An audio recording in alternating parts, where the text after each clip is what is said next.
ఓం మహాగణాధిపతయే నమ. ఓం గురుభ్యో నమ. ఓం శ్రీమాత్రే నమ. అరుణాం కరుణాతరంగితాక్షీం ధృతపాశాంకుశపుష్పబాణచాపాం అనిమాదిభిరావృతాం మయూకైః అహమిత్యేవ విభావయే భవానీ. శ్రీమాత్రే నమ. మనం ఈరోజు శుక్రగ్రహము జూన్ 30వ తేదీ నుంచి జూలై 26వ తేదీ వరకు తన స్వక్షేత్రమైనటువంటి వృషభ రాశిలో శుక్రుడు సంచరిస్తుంటాడు. అదేవిధంగా 26వ తేదీ జూలై తర్వాత నుంచి గురువుతో కలుస్తున్నాడు. అంటే ఒక శుభగ్రహంతో మరొక శుభగ్రహం యొక్క కలయిక ఒక యోగాన్ని ఇస్తుంది. యోగం అనేటువంటిది ఏమిటంటే ఏ రాశిలో గ్రహం ఉంది, ఏ నక్షత్రంలో ఉంది, మరొక గ్రహంతో ఎలా కలిసింది, దీనివల్ల కొన్ని యోగాలు ఏర్పడతాయి.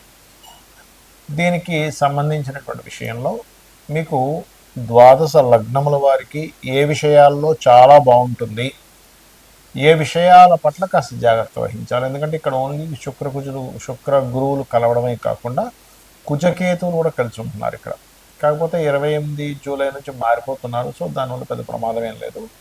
ఈ రాహు శని వక్రించి రాహుతో కూడా కనెక్ట్ అవుతున్నాడు. కాబట్టి ఈ యొక్క విషయాల్లో ఈ కలయికలు ఏవేవైతే గ్రహాల కలయికలు శుక్రుడు ఓన్ హౌస్లో ఉండటం వల్ల కలిగే ఫలితాలు మరియు మీరు చేసుకోవాల్సినటువంటి దేవత ఆరాధన ఏమిటి అనేటువంటి విషయాలు మనం ఒక్కొక్కటిగా తెలుసుకుందాం. అయితే ఈ విషయాలు చెప్తుంది నేనైనప్పటికీ కూడా చెప్పిస్తుంది సాక్షాత్ లలిత అమ్మవారిగా భావిస్తూ ఒక్కొక్క లగ్నం తెలియని రాశి గురించి తెలుసుకుందాం. కుంభలగ్నము, కుంభరాశి. కుంభం వారికి శుక్రుడు 4వ స్థానంలో 30 జూన్ నుంచి 26 జూలై వరకు ఉంటూ 26 జూలై తర్వాత 5వ స్థానంలోకి వెళ్తాడు, గురువుతో కలుస్తాడు. అయితే ఈ 4లో ఉన్నప్పుడు ఏదైనా ఒక వస్తువు కొనుగోలు చేయడం కానీ, అందమైనటువంటి బట్టలు కావచ్చు, వస్తువులు కావచ్చు కొనుగోలు చేయడము, వాహనం ఎప్పటి నుంచో ఉన్న ఒక డ్రీమ్ కార్, డ్రీమ్ వెహికల్ ఏదైనా తీసుకోవడము, గృహం విషయంలో ఒక స్థిరమైనటువంటి నిర్ణయం తీసుకొని దాన్ని పొందడం అనేటువంటిది ఇస్తుంది.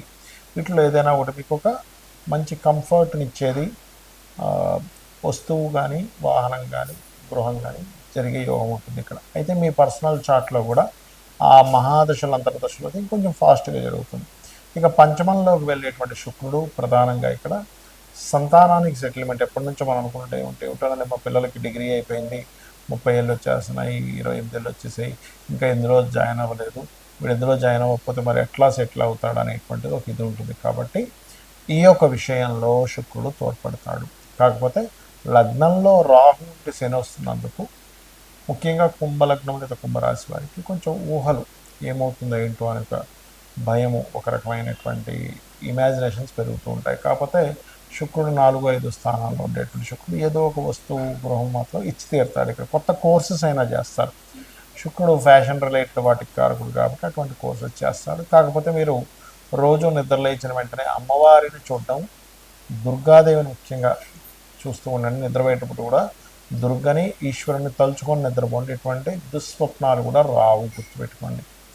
అలాగే ఇక్కడ ఎప్పుడైతే శని రాహువులు లగ్నంలో ఉంటూ కుజుడు కేతువు సప్తమంలో, అందులో ముఖ్యంగా కుజుడు 28 జూలై వరకు అక్కడే కేతువుతో ఉంటాడు. కాబట్టి వివాహ నిర్ణయాలు, జీవిత భాగస్వామిని ఎంపిక చేసుకునే అంశంలోని, మీరు ఏదైనా వ్యాపారం చేస్తున్నట్లయితే అందులో మీకు ఏదైనా ఫండ్స్ తగ్గినప్పుడు పార్ట్నర్స్గా తీసుకునేటువంటి అంశాల్లోని అస్సలు తొందరపాటు నిర్ణయాలు పనికిరాదు, తీసుకోకపోవడమే మంచిది.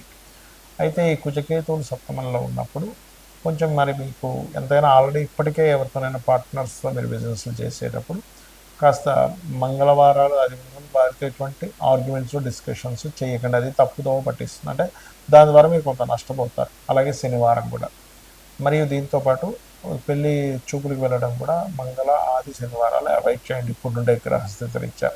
ఇక మీరు నిత్యము చేయవలసిన దేవతారాధన, ఆల్రెడీ వివాహం అయిందని మేము ఇబ్బంది పడుతున్నాం అనుకునేటువంటి వారు ఓం శివకామేశ్వరాంకస్త శివ స్వాధీన వల్లభాయై నమః అనే నామస్మరణ చేయండి. అన్ని విధాలా మీకు బాగుంటుంది. శుక్రగ్రహం గనక మీ జన్మజాతకంలో ఓన్ హౌజెస్లో, ఇప్పుడు గోచారంలో ఎలా అయితే వృషభంలోకి వెళ్ళాడో అలా ఓన్ హౌజెస్లో కనుక ఉన్నట్లయితే ఇంకొంచెం యాక్టివ్గా అవుతుంది. ఇక్కడ శుక్రగ్రహం విషయంలో కానివ్వండి, శనిగ్రహం విషయంలో కానివ్వండి, చాలామందికి కొన్ని అపోహలు ఉన్నాయి. శని అనగానే పూర్తిగా బాగోదు అనుకుంటారు, శుక్రుడు అనగానే చాలా బాగుంటుంది అనుకుంటారు. ఇక్కడ ఏంటంటే శుక్రుడు లగ్జరీకి కారకుడు.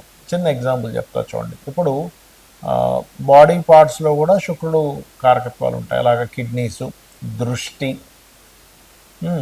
ఈ రకంగా అనేకమైనటువంటి విషయాలు. ఇప్పుడు కిడ్నీలు కొంతమందికి 90 ఏళ్ళు 100 ఏళ్ళు వచ్చినా బ్రహ్మాండంగా పనిచేస్తాయి. మరి కొంతమందికి 20-30 ఏళ్ళకి ఇబ్బంది పడతారు. అంటే ఏమిటి, దాని మీద ఏదో నెగిటివ్ ఇంపాక్ట్ పడింది మెడిసిన్స్ ద్వారానో ఇంకోటి మీకున్న అలవాట్ల ద్వారానో.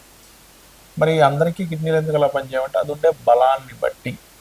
అందరికీ దృష్టి ఎందుకు షార్ప్గా ఉండదంటే అది ఉండే షార్ప్ కళ్ళని వాళ్ళు ఎంతవరకు కాపాడుకున్నారు, ఎట్లాంటి ప్రికాషన్స్ తీసుకున్నారు దాని మీదే. ప్రతి గ్రహము కూడా రవి దగ్గర నుంచి కేతువు వరకు కూడా ప్రతి గ్రహము దాని కారకత్వాలు ఇస్తుంది. అయితే శుక్రుడు మాత్రం బాగున్నాడు అంటే మీ జన్మజాతకంలో బాగుండడం అంటే ఏమిటో మొట్టమొదటిగా తెలుసుకోవాలి. అందరూ ఏకాదశంలో అన్ని గ్రహాలు బాగుంటాయి అంటాడు, కానీ శుక్రుడికి ఏకాదశం పనికిరాదు, 6వ స్థానం పనికిరాదు శుక్రుడికి. 12వ స్థానం బ్రహ్మాండంగా పనిచేస్తుంది శుక్రుడికి, ఎందుకంటే సుఖాలను ఇచ్చే కారకుడు. కాబట్టి 12 శుక్రుడు మంచి లగ్జరీ లైఫ్ను అనుభవిస్తాడు, ఇది గుర్తుపెట్టుకోండి. మిగతా ధనస్థానము, లేకపోతే 4వ స్థానము, 5వ స్థానం, ఇవన్నీ కూడా ఓకే. కాకపోతే ఇక్కడ ఏంటంటే లగ్జరీ లైఫ్ ఇచ్చేవాడు శుక్రుడు. కానీ శుక్రుడు మనకు లగ్జరీ లైఫ్ లేదు అని బాధపడుతుండేటువంటి వారు, లేదా ధనము లేదు అని ఇబ్బంది పడేటువంటి వారు, వివాహం అవ్వట్లేదు అని ఇబ్బంది పడుతుండేటువంటి వారు అందరికీ కూడా శుక్ర గ్రహము ఎక్కడో దగ్గర ఇబ్బంది అయింది, లేదా స్త్రీ వల్లే శాపము. చూడండి, ఒక్కోసారి స్త్రీ శాపం ఉందంటే అందుకే నాకు ప్రతిసారి లేడీస్ ఇబ్బంది అవుతుందండి అని చెప్తూ ఉంటారు కొంతమంది.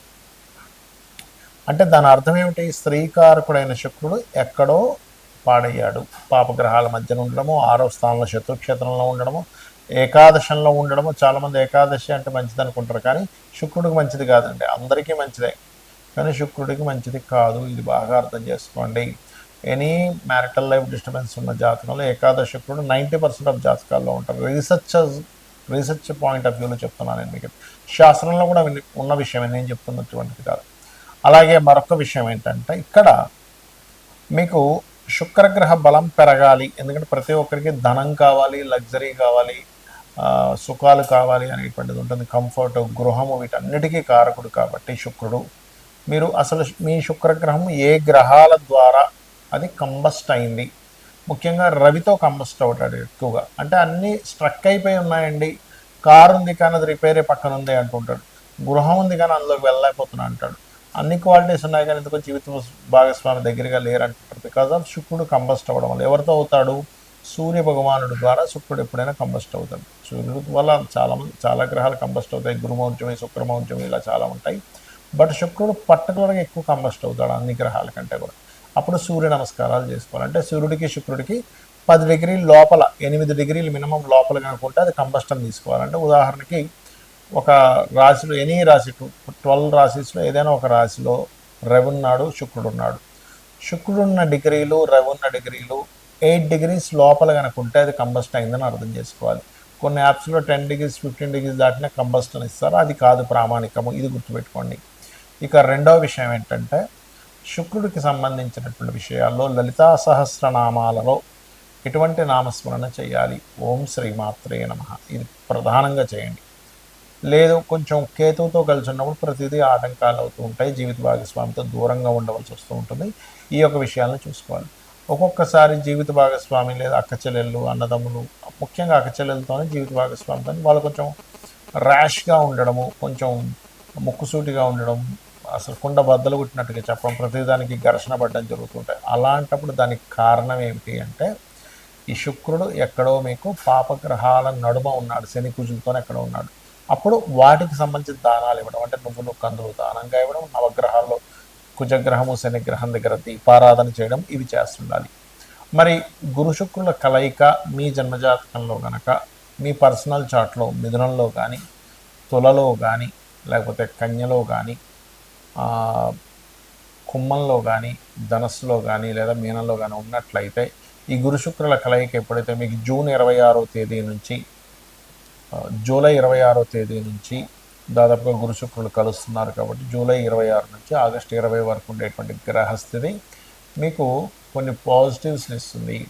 సో ఫైనల్గా ఏంటి, మీకు శుక్రుడు బాగుండాలంటే అమ్మవారి ఆరాధన చేయండి, అన్ని విధాలా మీకు బాగుంటుంది. దీంతోపాటు ఫైనాన్షియల్కి ఇంకా బాగా గ్రోత్ రావాలి అంటే ఓం సంపత్కరీ సమారూఢ సింధుర వ్రజ సేవితాయే నమః, లేదా ఓం ధర్మాధ్యక్ష ధనాధ్యక్ష ధనధాన్య వివర్ధినియే నమ అని నామస్మరణ చేయండి. దీంతోపాటు శుక్రవారాలు చపాతీ నూనె వేయకుండా ఒక 3 చపాతీలు తయారు చేసి దానికి తేనె పూసి గోవుకి తినిపిస్తూ సాక్షాత్ సకల దేవతలు అమ్మవారి స్వరూపమైనటువంటి గోవులకు తినిపిస్తూ నేను చెప్పినటువంటి మంత్రాన్ని ఓం సంపత్కరీ సమారూఢ సింధుర వ్రజ సేవితాయే నమః అని చేస్తూ ఉండండి. ఖచ్చితంగా మీకు అన్ని విధాలా బాగుంటుంది. శ్రీమాత్రే నమః.